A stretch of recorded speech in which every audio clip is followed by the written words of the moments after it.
Bismillahirrahmanirrahim. Assalamualaikum warahmatullahi wabarakatuh. Salam sejahtera. Perkenalkan, nama saya Eko Sumartono, Sarjana Pertanian Magister Science, dosen program studi agribisnis Fakultas Pertanian Universitas Dwi Hasan Bengkulu. Dalam video kali ini, izinkan saya memaparkan pernyataan diri dosen dalam unjuk kerja Tridharma Perguruan Tinggi bidang pengajaran yang meliputi delivery, interaction, dan asesmen. Mata kuliah yang saya ampu adalah penyuluhan pertanian pada kelompok mata kuliah keilmuan dan keterampilan dalam artian MKK dengan bobot 3 SKS, 2 teori, dan 1 praktek yang diajarkan pada semester 7. Penyuluhan pertanian merupakan mata kuliah yang membahas tentang peranan penyuluhan pertanian, merupakan mata kuliah yang memberikan peranan terkait dengan pembangunan pertanian, falsafah dan prinsip penyuluhan pertanian, perubahan sosial dan pertumbuhan ekonomi, dan modernisasi. Adapun capaian pembelajaran mata kuliah ini diharapkan yang pertama, mahasiswa mampu melaksanakan etika akademik dan bersikap ilmiah.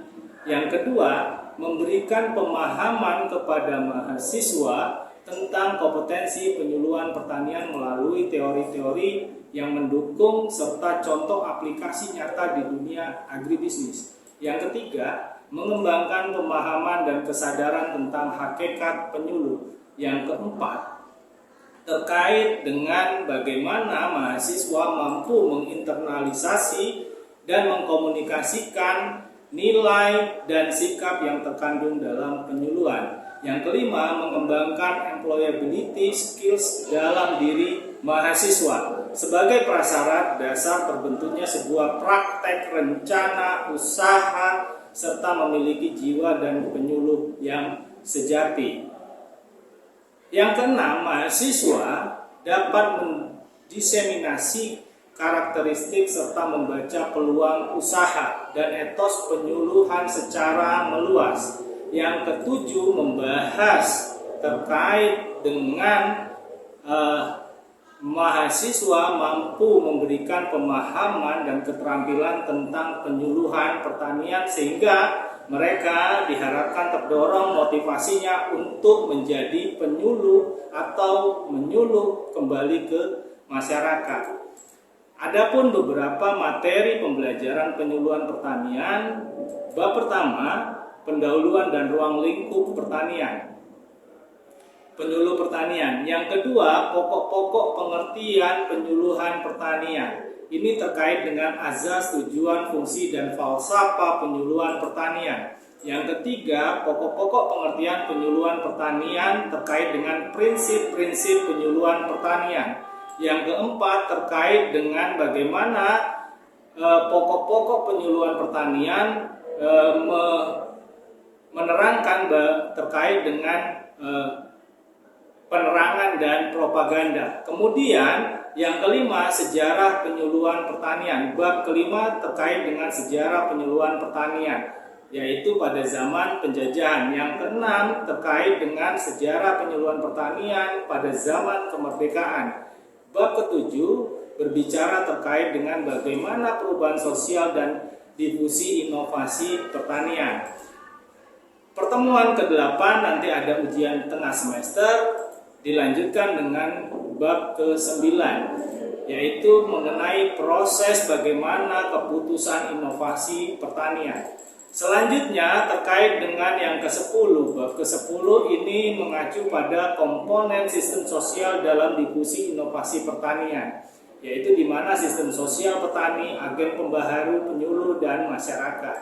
Bab ke-11 kita berbicara terkait dengan komponen sistem sosial dalam difusi inovasi pertanian. Yang ke-12, bab ke-12 berbicara terkait dengan sifat-sifat inovasi pertanian dan kecepatan adopsi. Bab ke-13 terkait dengan konsekuensi dari adopsi inovasi pertanian. Bab ke-14 terkait dengan modernisasi pertanian.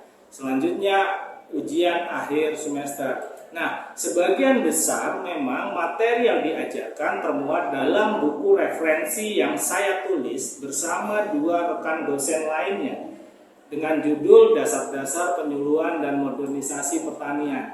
Buku yang disusun dalam materi yang mudah dipahami dan informasi yang aktual. Adapun buku yang saya lampirkan pada deskripsi di video yang nanti video ini. Kemudian sistem perkuliahan dilaksanakan secara tatap muka, sedangkan metode pembelajaran dilakukan dengan ceramah, diskusi, tugas, dan praktek belajar penyuluhan pertanian. Kemudian interaksi dilakukan dengan diskusi di dalam kelas maupun di luar kelas, baik secara face to face maupun kontak langsung. Terakhir, sistem penilaian mata kuliah ini dibagi ke dalam 10% kehadiran, 20% tugas dan praktek, 30% ujian tengah semester, 40% ujian akhir semester. Selanjutnya marilah kita saksikan proses pembelajaran pada video saya di kelas secara tatap muka. Waalaikumsalam warahmatullahi wabarakatuh. Apa kabar semuanya? Baik. Sehat? Sehat. Ada yang merasa kurang nyaman dengan kuliah hari ini? Tidak ya? Ada yang sakit? Ada yang masuk kan? Nggak masuk hari ini? Siapa? Agus. Agus. Karena apa tadi? Demam Pak. Demam. Demam ya. Sudah berapa hari? Sudah 3 hari Pak. Sudah 3 hari. Ya, mudah-mudahan Agus segera sehat kembali dan kembali ke kelas kita. Dan harapannya minggu depan mudah-mudahan beliau terus sehat ya. Ya, kita doakan sama-sama. Ya. Oke, sebelum kita mulai, saya mohon satu dari kalian untuk memimpin doa sebelum kita mulai perkuliahan hari ini. Baiklah teman-teman, untuk memulai perkuliahan hari ini, marilah kita berdoa menurut kepercayaan kita masing-masing. Berdoa enggak? Doa selesai. Ya, perkenalkan nama saya, nama Bapak Eko Sumartono. Ya, kebetulan saya selama ini adalah 11 tahun menjadi penyuluh lapangan, penyuluh swasta di perusahaan swasta PT Jarum maupun PT Hari Sampurna. Kemudian saya pulang ke Bengkulu untuk mengabdi ke Bengkulu, ya, sekaligus juga memberikan pengalaman apa yang pernah saya dapat selama di lapangan. Nah, harapan ini kita bisa bertukar pikiran, ya, bertukar pikiran. Nah, sebelumnya terima kasih. Kelas ini adalah kelas penyuluhan pertanian, ya. Kebetulan kita tatap muka pertama, ya. Nanti sesi pertama adalah saya menjelaskan terkait dengan kontrak kuliah, sedikit saja kontrak kuliah. Yang kedua nanti saya akan menjelaskan terkait dengan ruang lingkup pendahuluan dan ruang lingkup penyuluhan pertanian. Nah, di kontrak kuliah, ya, adik-adik, rekan-rekan semua, ini yang perlu diketahui bahwasanya, ya, ada kontrak perkuliahan itu bagaimana di dalamnya ada proses belajar mengajar, ya, ada proses belajar mengajar, kemudian ada waktu kuliah, kemudian metode, kemudian syarat kelulusan dan sistem evaluasi. Nah, selanjutnya, ya, durasi kuliah, ya, ini tatap muka, kemudian ada tugas terstruktur dan tugas mandiri. 16 kali pertemuan terdiri dari 14 kali belajar mengajar, ya, termasuk nanti ada praktek karena, ya, mata kuliah kita 3 SKS, 2 SKS teori, 1 SKS praktek. Nah, 1 pertemuan UTS dan 1 pertemuan UAS. Kemudian metode perkuliahan di sini ada ceramah langsung melalui media, diskusi, WA, boleh Zoom, boleh Google Meet, ya, kita semua ada, ya. Kemudian ada Google Classroom. Yang selanjutnya ada tugas presentasi praktek di sini terkait dengan adopsi dan inovasi desa, baik kelompok, ya. Presentasi makalah dan video temanya adalah adopsi dan inovasi desa, baik kelompok dan diskusinya. Syarat kelulusan nilai total minimalnya adalah C65, mengerjakan mengerjakan tugas, presentasi, makalah dan slide presentasi kelompok, praktek penyuluhan di kelas, kemudian ada praktek penyuluhan di lapangan. Kemudian mengikuti UTS dan kehadiran kuliah, mengisi data hadir minimal 75%. Jadi evaluasinya ini adalah kehadiran kuliah kita 10%, selanjutnya makalah 20%, kelompok pribadi upload YouTube, dan UTS 30%, UASnya 40%. Ya. Kemudian ya, sebelum kontrak ini kita sepakati, ya, ada yang mau ditanyakan? Tidak? Tidak? Cukup? Jelas ya? Jelas. Oke. Nah, terima kasih sudah menyetujui dan menyepakati kontrak kuliah kita. Harapan Bapak ke depan kita bisa enjoy untuk melakukan 16 kali pertemuan ya di perkuliahan. Oke, kita lanjut dengan slide yang pertama. Jadi kuncinya adalah di penyuluhan pertanian kita harus tahu dulu kenapa sih desa kebanyakan ingin maju, ingin berkembang. Dulu-dulunya yang kita tahu konsepnya adalah bagaimana Bali Desa bangun desa. Ya, Bali Desa bangun desa. Jadi kembali ke desa, bangun desa. Harapannya adalah untuk membangun dunia pertanian. Contoh, hari ini kalian sudah sarapan apa? Nasi, teh, ya minumannya, apalagi roti, semuanya dari mana? Dari petani, dari desa. Siapa yang buat? Kalau nggak ada petani, nggak ada yang bisa kalian cicipi, itu kuncinya. Ya, maka pembangunan pertanian harapannya adalah pertama perubahan sosial. Bagaimana kita mempengaruhi norma-norma sosial? Ada interaksi, ya, interaksi sosial. Kemudian ada perilaku, ada kelembagaan sosial. Kemudian yang kedua, ini pertumbuhan ekonomi, peningkatan produksi pertanian, ada pendapatan petani, ada yang berbicara kesejahteraan masyarakat.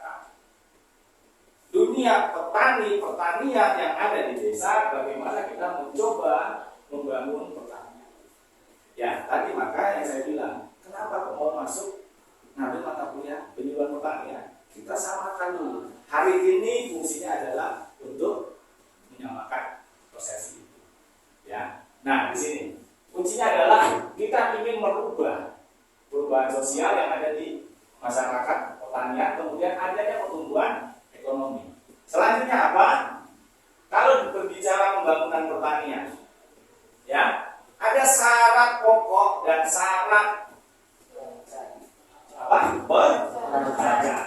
Oke. Syarat pokok untuk pembangunan pertanian menurut Moser ini yang pertama, pasar produksi hasil pertaniannya harus dibatasi. Ada proses di mana barang ya yang sudah dihasilkan oleh teman-teman petani, kemudian supaya laku maka perlu pasar. Kemudian teknologi pertaniannya yang selalu berkembang. Kalau hanya nyangkul tanpa ada mengenal alat teknologi, apa yang terjadi? Petani kita semakin tua. Siapa yang akan menggantikan? Pasti anak-anak muda. Anak-anak muda sekarang pengennya teknologinya canggih. Maka mereka yang tugasnya nantinya menggantikan. Maka perlu ada teknologi dan itu perlu ada bantuan sumber daya manusia. Nanti kita bicara di belakang. Ya. Kemudian ketersediaan sarana produksi pertanian. Ya, ini harus cukup. Kemudian insentif. Ya, transportasi. Ini syarat pokok untuk memperoleh bagaimana pembangunan pertanian menurut Moser ini menjadi syarat pokoknya. Kemudian ada syarat pelancarnya, ada pendidikan pembangunan. Kemudian ada skema kredit pertanian kerjasama, kemitraan. Contoh, si petani bermitra dengan bank.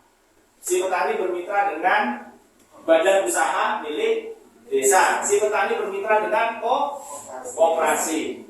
Nah, itu semua model syarat pelancarnya. Supaya apa? Si petani yang kekurangan modal, harapannya bisa berkembang, bisa memajukan pertanian.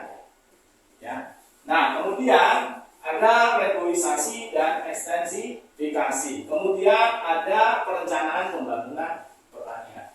Bagian perencanaan pembangunan pertanian inilah yang dibutuhkan oleh SDM-SDM yang ada di desa. Tanpa adanya itu tidak akan mungkin. Mohon maaf, maklum, petani kita sudah cukup tua, cukup lelah, mungkin pendidikannya hanya SD. Ya, bagi kita, harapan kita adik-adik lah yang tugasnya nanti kembali ke desa, bangun desa. Nah, gitu. Oke, selanjutnya ini pembangunan pertanian. Kemudian visi dan misi pembangunan pertanian seperti apa sih? Harapan kita. Yang pertama, kalau kita mau punya visi yang bagus dalam pembangunan pertanian, maka inilah syarat utamanya. Visinya apa? Yang pertama adalah tangguh. Ya. Yang kedua adalah berbasis pedesaan. Yang ketiga adalah berbudaya industri. Walaupun dia di desa, tapi budayanya industri. Ya, tidak ada lagi yang mengirim barang, menciptakan barang hanya dari produksi dari sawah, kemudian dijual begitu saja dalam bentuk yang cepat rusak. Tapi paling tidak apa? Diolah. Maka perlu ada budaya industri. Selanjutnya adalah berwawasan agribisnis. Kelima, nah ini berkeadilan. Ya, tanpa adanya ketidakadilan, bullshit bagi kita. Ya, mereka akan mapan maupun mumpuni untuk mencapai visi pembangunan pertanian. Nah, dari visi ini diterjemahkan menjadi sebuah misi. Kira-kira apa misinya yang mau dilakukan? Yang pertama adalah efisien dan integrasi sistem agribisnis. Teknologi dan inovasi perlu ditingkatkan. Kemudian kelembagaan petani dan kelembagaan komoditas dan ekonomi. Kelembagaannya di situ dibangun kelompok tani, dibangun koperasi. Gak mungkin petani itu bisa berdiri sendiri. Dia harus kuat, maka dibangunlah kelompok. Sehingga ada masukan A, masukan B, masukan C. Harapannya mereka berkumpul untuk membangun sesuatu. Nah ini contoh, ya. Misalnya petani kopi. Petani kopi itu jarang sekali, ya. Mohon maaf. Biasanya mereka jual di desa, ya. Jual kopinya itu sebelum mereka panen. Benar apa enggak? Sebelum mereka panen, masih di pohon sudah dijual. Ya, begitu sudah dipanen, mereka tidak punya apa-apa lagi. Utang sudah numpuk di warung. Bahkan bisa jadi utang sudah numpuk di. Supaya petani kopi ini kuat, maka mereka harus berkelompok. Satu, tugasnya bisa jadi membangun bagaimana mengolah biji kopi kita dijadikan bubuk kopi. Kemudian proses pengeringannya bagaimana? Selanjutnya pengepakannya bagaimana? Kemasannya seperti apa? Nah, kalau petani itu berdiri sendiri, tidak akan mungkin mereka sanggup, maka harus dengan kelembagaan kelompok. Dibentuklah ada kelompok, ada koperasi. Untuk sebagai syarat lancarnya tadi mereka bisa pinjam modal di koperasi. Nah itu, ya. Selanjutnya kerjasama bilateral. Nah ini yang paling penting. Mungkin cukup jauh ya, tapi ini akan berlangsung dan sampai sejauh ini pasti. Dan ada beberapa petani kita sudah ada kerjasama bilateral antara 2 negara, 3 negara. Ya. Nah kemudian iklim kondusif ini yang harus dibangun. Iklim yang kondusif.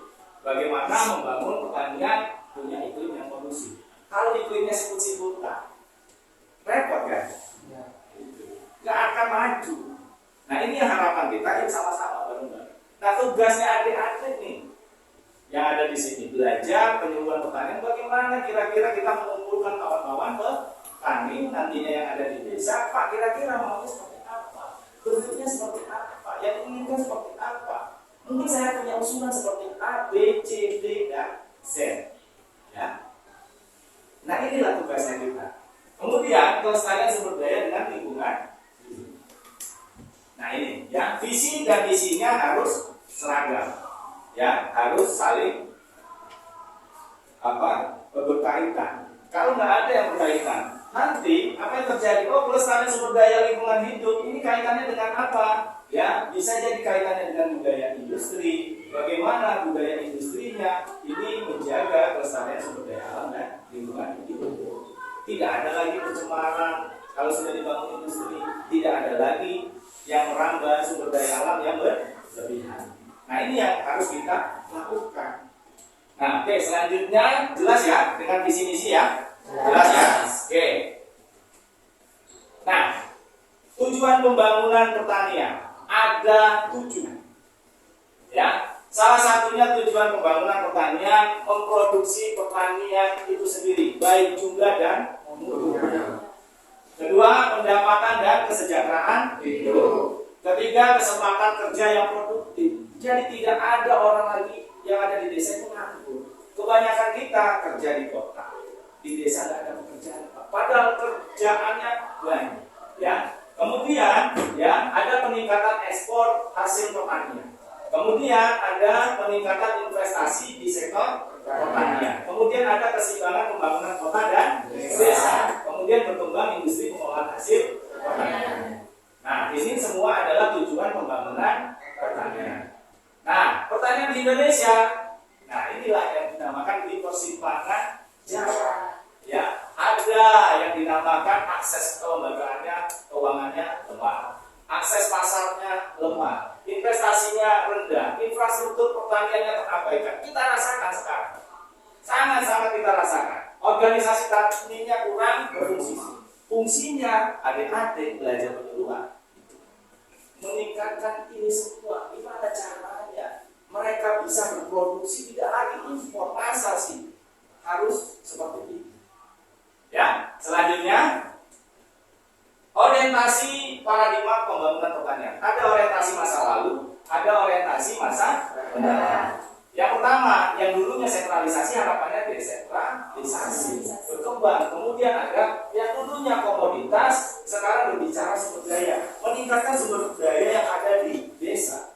Kira-kira sumber daya A, B, C, D, baik misalnya sumber daya manusianya, sumber daya ekonominya, semuanya ditingkatkan.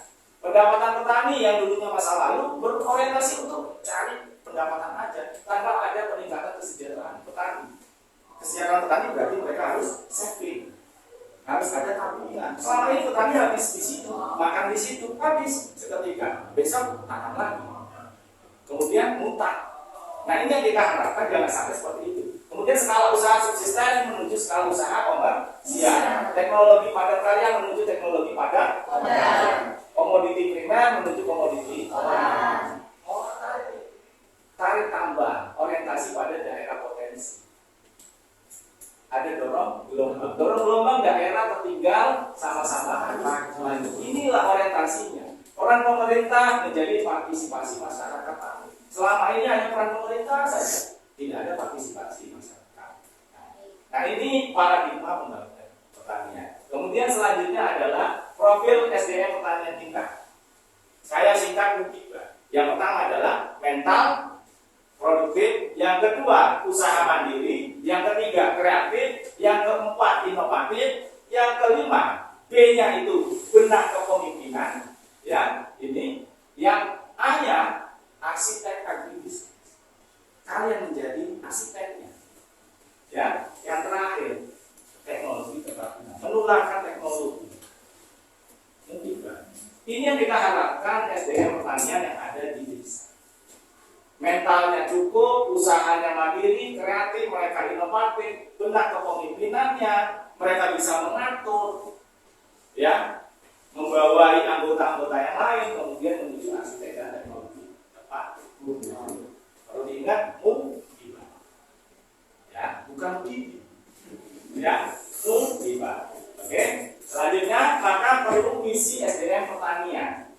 Yang keempat ini, ya, semuanya perlu pendidikan dan pelatihan. Tanpa adanya kalian belajar sekarang, tanpa adanya pelatihan, tidak akan menciptakan SDM pertanian yang mutlak. Ya, dan dari penjelasan slide di awal sampai dengan slide di akhir tadi, Kira-kira menurut adik-adik semua apa yang mesti menjadi kejanggalan kalian? Kira-kira apa yang mau ditanyakan? Mungkin ada yang perlu disampaikan ya. Silakan. Siapa? Ya, mari. Saya ingin bertanya, apa yang dimaksud dengan tali tambang? Orientasi pada daerah potensi dan dorongan gelombang orientasi pada daerah tertinggi. Oke, ini ya, tarik tambang orientasi pada daerah potensi dan dorongan gelombang dorongan daerah tertinggal sama-sama harus maju. Ini orientasinya masa mendatang, ini orientasinya masa lalu. Kalau orang mengatakan dulu masa lalu, dia selalu orientasinya pada daerah potensi. Misal, ini contoh di Kepahyang, ya Kabupaten Kepahyang, ada kecamatan yang selalu menjadi jujukan penghulu. Daerah mana? Sengkuang. Sengkuang ada 7 desa. Potensinya di desa itu aja yang selalu dijujuki. Tidak ada daerah-daerah yang notabene tertinggal itu dimasuki teman-teman penyuluh. Itu yang pertama. Yang kedua, orientasi masa lalu, potensi desa. Si potensi desanya misalnya kopi. Padahal ada potensi lain di desa tersebut. Contoh sayur mayur. Contoh yang lain, mungkin dari sayur mayur mereka bisa bikin yang berbeda. Kopi tadi. Selain kopi, kira-kira selama ini mereka produksi mesin tidak? Tidak. Padahal ada loh masyarakat atau anak petani yang pintar, lulusan SMK, tapi punya potensi tidak dikembangkan. Mereka harus diajak, dibangun bagaimana bikin mesin penggilingan kopi untuk memajukan kopinya. Potensinya cuma itu saja yang dikembangkan. Nah, orientasi masa akan datang, maka dorongan gelombang ini harapannya mendorong daerah tertinggal sama-sama maju. Potensi A, potensi B, potensi C, potensi D, semuanya didorong sama-sama, yuk bareng-bareng. Jangan sampai ada yang tumpang tindih, semuanya sama-sama maju. Nah, ini yang harapan kita ke depan. Jelas ya? Jelas ya? Oke, ada pertanyaan lain? Gak ada? Cukup? Oke. Materi kita sudah selesai. Mudah-mudahan ini bermanfaat untuk kalian semua. Dari seluruh materi yang saya sampaikan, kira-kira apa kesimpulannya yang bisa kita dapatkan hari ini? Silakan, siapa? Oke, Doli. Yang pertama, ada 2 syarat menuju pembangunan pertanian, yaitu dipenuhi syarat pokok dan syarat pelancar. Syarat pokok dan syarat pelancar. Yang kedua, para di pembangunan pertanian sudah harus berubah dari orientasi lama menjadi orientasi masa mendatang. Oke. Yang ketiga, profil SDM pertanian memiliki indikator perilaku mukiban, yaitu agrodiktif, usaha mandiri, kreatif, inovatif, kepemimpinan, arsitek agribisnis, dan teknologi tepat guna. Mantap. Oke. Tepuk tangan semua ya. Apa yang dikatakan oleh Doli betul sekali. Jadi ada 2 syarat ya menuju pembangunan pertanian, syarat pokok dan syarat pelancar. Dan harapannya ini kita bisa memulai ya. Minggu depan jangan lupa kuliah kita terkait dengan pokok-pokok ya penyuluhan pertanian ya. Harapannya Bapak mungkin akan memberikan sesuatu yang berbeda. Kita ada diskusi sedikit terkait dengan materi-materi yang minggu depan akan saya sampaikan. Mungkin dari saya cukup. Akhirul kalam, wabillahi taufiq wal hidayah. Wassalamualaikum warahmatullahi wabarakatuh.